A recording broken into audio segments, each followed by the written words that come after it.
हज़रत अबू हुरैरा रज़ी अल्लाहु अन्हो से मरवी है कि रसूलुल्लाह सल्लल्लाहु अलैहि वसल्लम ने फरमाया, मेरी तमाम उम्मत जन्नत में दाखिल होगी मगर जिसने इनकार किया।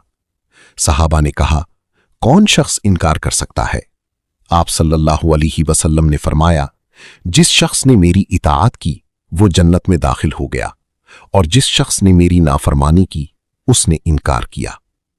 अस्सिलसिलतुस सहीहा, हदीस नंबर 2484। हजरत अनस रज़ी अल्लाहु अन्हो से मरवी है कि नबी सल्लल्लाहु अलैहि वसल्लम के दौर में दो भाई थे।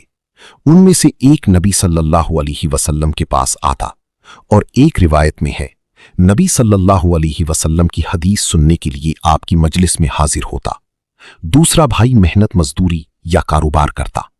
मेहनत मजदूरी या कारोबार करने वाले ने नबी सल्लल्लाहु अलैहि वसल्लम से अपने भाई की शिकायत की।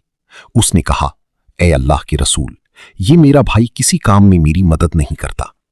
आप सल्लल्लाहु अलैहि वसल्लम ने फरमाया, मुमकिन है तुम्हें इसकी वजह से रिस्क दिया जाता हो। अस्सिलसिलतुस सहीहा, हदीस नंबर 2485। हमीद से मरवी है, कहते हैं कि मैंने मुआविया बिन अबी सुफियान को खुतबा देते हुए सुना।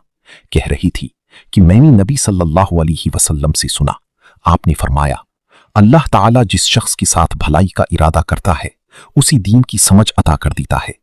मैं तो सिर्फ तकसीम करने वाला हूं जबकि अल्लाह ताला अता करता है, और ये उम्मत हमेशा अल्लाह की हुक्म पर कायम रहेगी।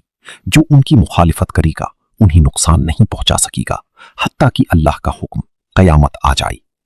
अस्सिलसिलतुस सहीहा, हदीस नंबर 2498।